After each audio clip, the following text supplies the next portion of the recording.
Hello and welcome to my channel. My name is George Schlacek, and pretty much all summer long I've been enjoying my Hydroforce Voyager 300 inflatable boat. I've made a carrier for it that you can see right behind me. See, this is how I carry it on the bicycle, and later on I can carry the bicycle on the boat as well. So that's the idea. What I'm going to do today is the first time I'm going to do a trip with this rig overnight. My touring bike has a rack in the front, so I got two panniers on there.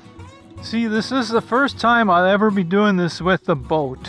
I haven't tested this yet. This is going to be the ultimate test, to test how these panniers can be accommodated on the boat. And if this doesn't work, the whole thing ain't gonna work today. I'm gonna have to come back here and learn from my mistakes and perhaps try this another day. But for now, yeah, I gotta hop on that bike.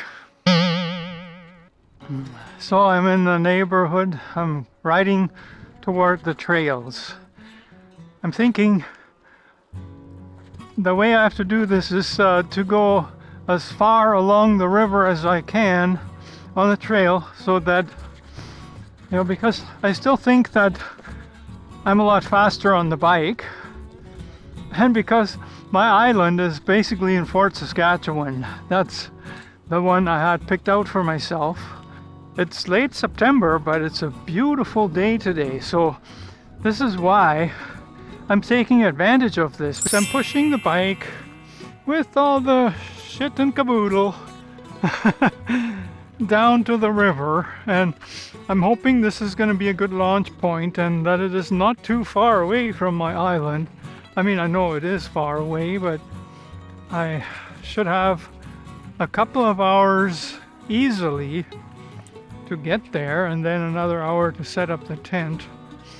That's kind of the plan.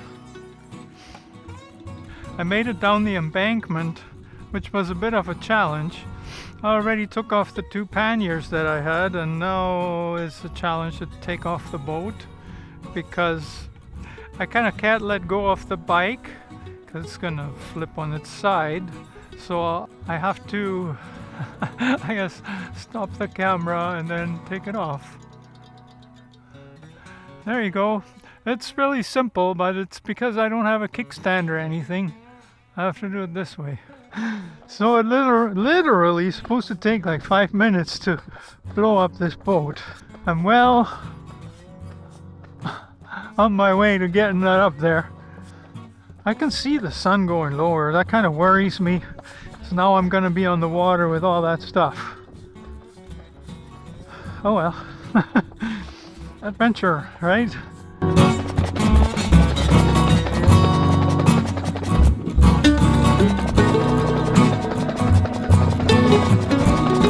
There's a hornet that is interested in my boat. I don't like that. Don't you sting my boat. What to do, guys? Like, I'm pretty confident that's gonna work, but I have to wait for that hornet to decide that no, this boat isn't for her. Like, what the hell? If that thing stings into my vinyl boat, that's gonna make a leak for sure.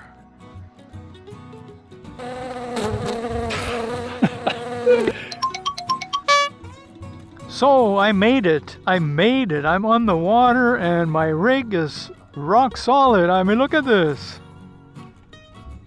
I got the two panniers attached to the bike, just like you normally would riding it, except they're only on one side, front and back. So I'm not sure if I would do that if it was like windy and stormy and stuff, but today is super calm. It is in the mid-20s, even though it's late September in Edmonton. This is the perfect day for my mission. Now I'm floating toward Fort Saskatchewan, where I'll be arriving hopefully before it gets pitch black. And then I'll camp on an island. How cool is that? I'll be paddling a little bit now, and I'll talk to you in a little while. Just ahead of me there is the Anthony Henday Freeway. Zoom in on it right now, and then I'll sign off. This is the Anthony Henday Freeway Bridge. I'm looking right into the sun here, so forgive me when I shut my eyes. But I wanted to show you once again what it's like to go under there. And now the boat's turning around, so I have to manipulate it with my paddle a little bit. Because, yeah, as long as I'm not too close to the pillars, I just want to go this way. It is probably about 5:30 in the afternoon. The sunset is today. I actually looked that up, believe it or not. It's 7:24, so I got just under 2 hours or so to go there. Yeah, you can see me floating past the bridge. Not awesome. It takes me quite a while to launch this thing still. I mean, I think it's totally normal. It takes 5 minutes to pump it up, but then, you know, you're putting the bike on there, you're putting like the luggage, everything. You got to make sure you don't leave anything on the shore, and it takes time, let me tell you. Anyways, now I am floating on the river, and it's gonna get really quiet after this highway. I'm really enjoying this. Let's see what's ahead.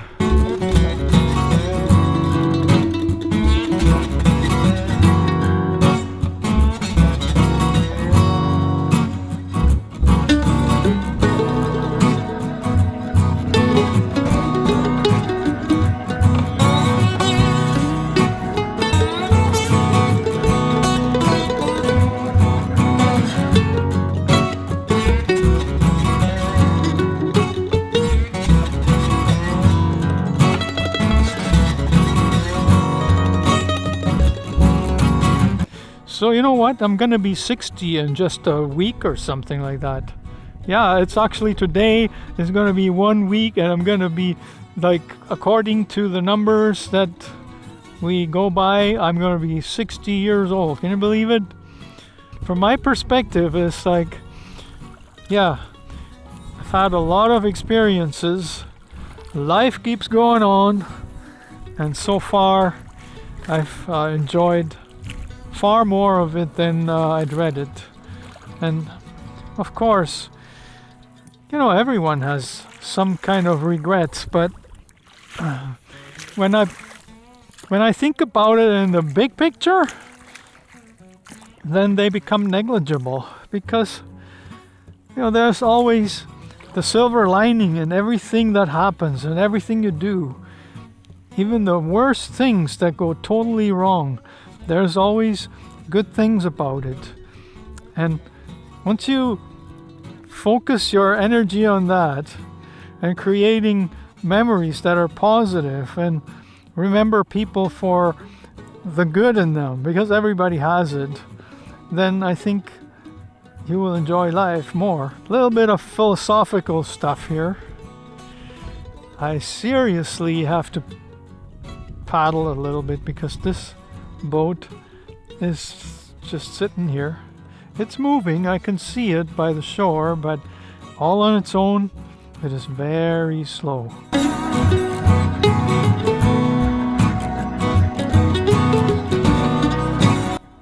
It's the golden hour. It's beautiful, it's calm. The sunlight is somewhere behind the big hill over there, but it's still lighting up the sky and the river and me. For the moment, worst comes to worst, there are always alternate camping possibilities, I believe. Don't necessarily have to camp where I envisioned I would. As long as I can see where I can get out of the water and find a flat spot for my tent, I'll be good. Probably gonna have to sit in some grass or something with my little cooker. They're geese. Look at the geese.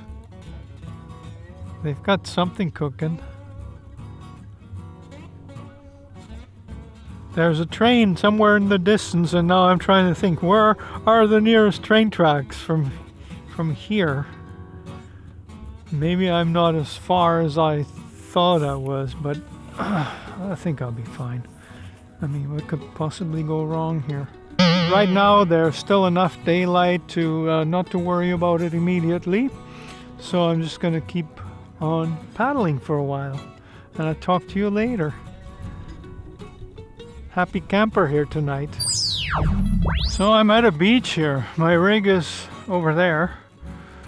Now I have to figure out how I can get up there and how I can make sure that my boat is safe where it's at right now. It seems like there's nobody here, so that's a good sign. It is very, very quiet, but the ground I'm walking on is wet, and that tells me something. That tells me that not long ago there was water here. The water level was higher, so it could go higher. So right now my rig, my boat is on dry ground, so that's definitely a positive sign. I can get up here. Yeah, the boat's over there. Like, I could leave it alone for a few minutes.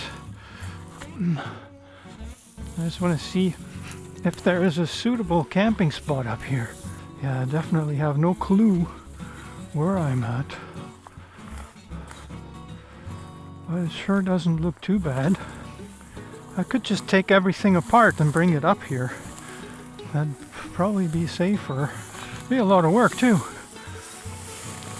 This might be an okay spot here. I think I got a good spot here. I just gotta make sure I secure my boat.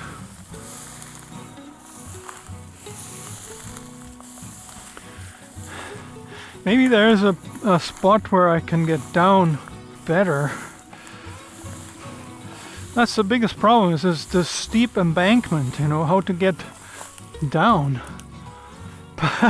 Now I gotta figure out, where did I even come up? Okay, I'm right at the edge. Well, that's okay. Looks like there's a good spot here to get back down. Right about here, yeah. There are animal tracks too. And I don't know what they are. Maybe it makes sense to cook down there, eat down there, but have the tent up here. Well, it's dark here now. There's not a whole lot I can do. I'm gonna get my bag. The bike and the boat is gonna both stay down here. I believe it is as safe as it could be. There, if you could see me. I'm in the wilderness, in the Canadian wilderness, and it's so dark I'm not worried that anybody is gonna find me or have a problem with me being here or whatever. But I have to make sure I get back up there now.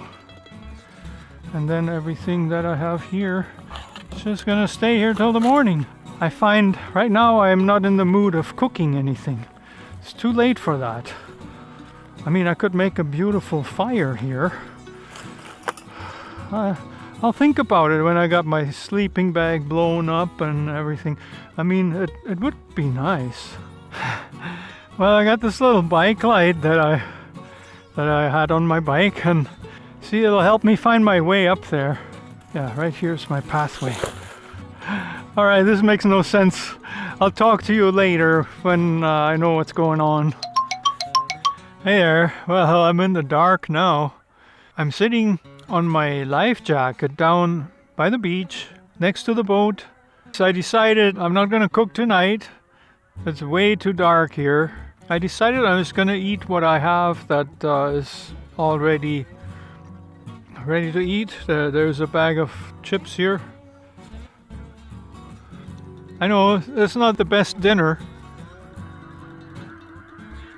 There's quite the ruckus out there. It's the geese. Can you hear that? I mean, it's crazy. But anyways, I got my tent all set up. Got the sleeping, the air mattress blown up. All I have to do now is crawl into the sleeping bag and call it a night, and hopefully those geese they'll let me sleep. Anyways, yeah, I'll meet you in the morning. How's that? So it's not even 9:30 and I'm ready for a nap.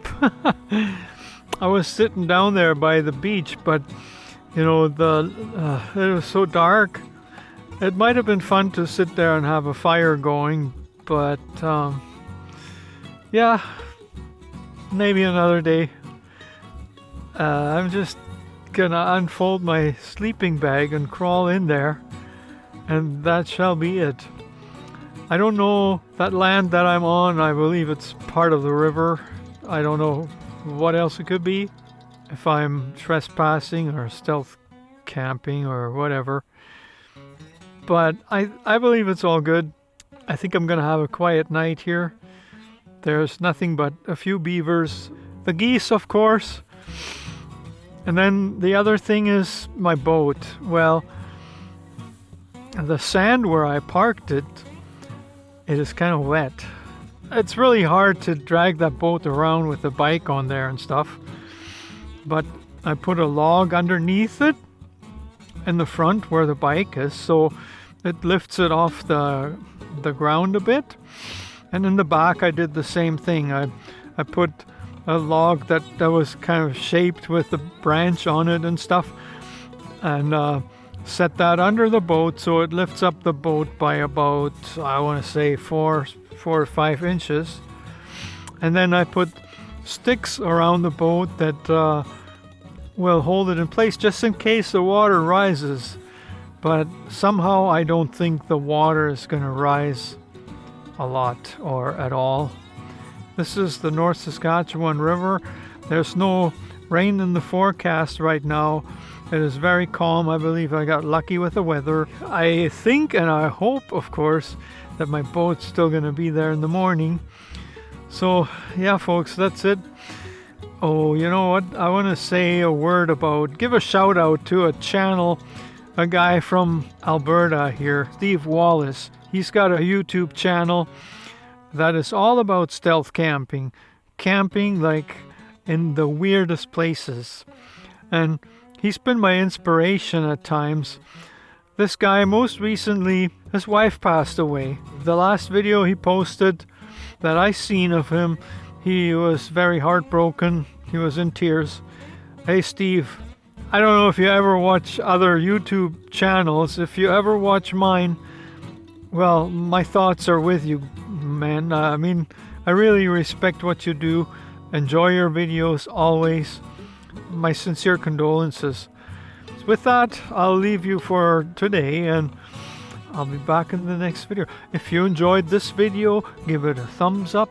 I'll be camping here overnight, and whatever happens overnight, I will tell you in the morning, which will be in the next video. Thank you so much for watching, and make sure that you subscribe to my channel so you don't miss the next video. All you have to do is subscribe and then hit the notification bell, and it's got you covered.